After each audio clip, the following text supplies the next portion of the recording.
Assalamualaikum warahmatullahi wabarakatuh. Waalaikumsalam warahmatullahi wabarakatuh. Kami dari kelompok 4C ingin mempresentasikan hasil wawancara kami. Kami wawancara di daerah Borobudur, tepatnya agrowisata Geisha Farm, dengan tanaman jambu kristal. Kemarin kami mewawancarai Bapak dengan nama Bapak Tri. Sebelumnya, perkenalkan, nama saya Laurentius, NPM 63, dan rekan-rekan saya. Saya Eva Ulwaviva, NPM 062. Saya Naufal Latif, NPM 064.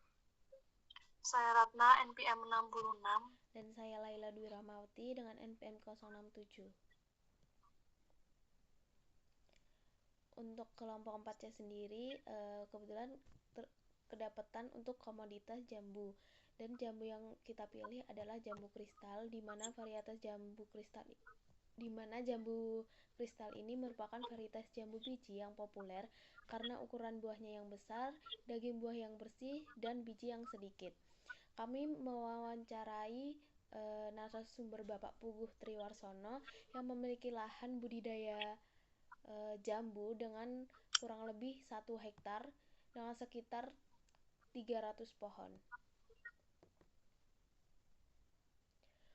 Untuk budidaya sendiri ini, Bapak Puguh melakukan persiapan bibit.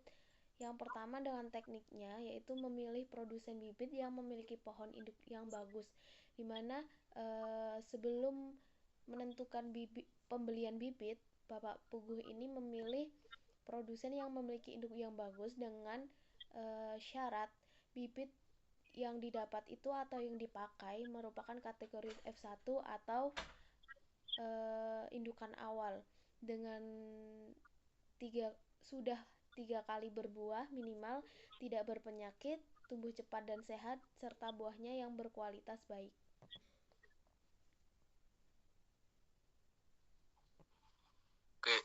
Oke, yang selanjutnya yaitu ada persiapan lahan ya. Nah, jadi Bapak Tri ini persiapan lahannya itu dengan media tanam disiapkan dengan tanah yang telah disterilisasi lewat pemanasan matahari. Yang kedua itu menggunakan pupuk yang sudah difermentasi. Nah, jadi penggunaan pupuk ini juga Bapak Tri dengan kotoran kelinci juga ya. Nah, jika memakai sekam mentah, fermentasi dulu. Sekam bakar bisa langsung untuk digunakan. Nah, yang selanjutnya itu campuran ideal terdiri dari 1 bagian tanah, 1 bagian pupuk, dan 2 bagian sekam. Oke, untuk selanjutnya gunakan planter bag yang berkualitas untuk mendukung pertumbuhan tanaman secara optimal. Selanjutnya mengenai penanaman, di mana bibit dari tanaman jambu kristal ini siap tanam dengan lubang tanam itu sekitar 50 sampai dengan 75 cm atau juga disesuaikan dengan ukuran bibit dari pohon atau bibit jambu kristal ini sendiri, di mana antar bibit ini memiliki jarak antar taman dengan secara ideal ini berada di 4 meter dengan kondisi lahan tanah yang dipanaskan kemudian diberikan pupuk.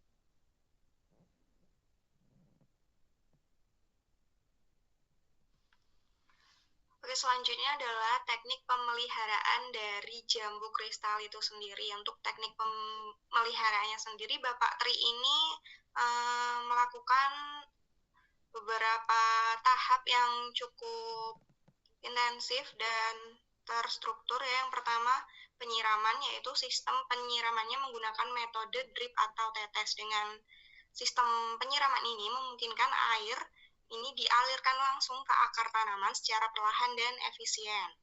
Dan cara ini membantu menghemat air, menjaga kelembapan media tanam, dan mengurangi resiko penyakit akibat kelembapan dari kelebihan air itu sendiri. Selanjutnya ada pemupukan. Untuk pemupukan sendiri, Bapak Tri menggunakan kotoran kelinci sebagai pupuk utamanya yang difermentasi, dengan pemupukannya dilakukan secara manual ya, 1-2 bulan sekali atau 2-3 bulan sekali menggunakan kotoran kelinci. setiap 1 bulan menggunakan urin kelinci, dan setiap 2-3 hari menggunakan tembakau. Sedangkan apabila dalam keadaan terpaksa, penggunaan pupuk kimia ini juga tetap dilakukan dan nggak terpaku dengan pupuk alami dari kotoran dan urin kelinci itu. Untuk pengendaliannya sendiri, Bapak Tri ini menggunakan metode yang manual juga, yaitu pembungkusan buah atau brongsong yang sering kita kenal dengan brongsong ya.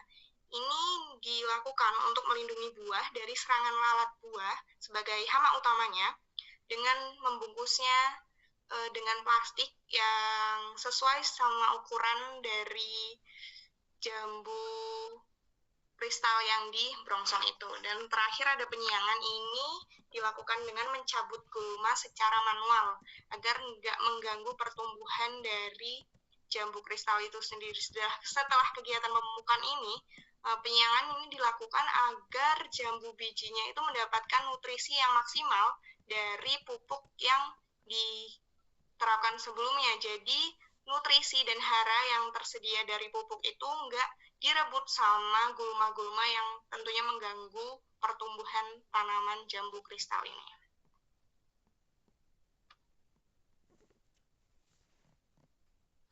Selanjutnya ada panen. Kriteria jambu kristal siap panen itu yang pertama kulit buah hijau, muda atau kuning kehijauan. Yang kedua kulit buah menghilap. Yang ketiga aroma buah mulai harum. Dan yang terakhir rasa buah manis dan tekstur daging agak lunak.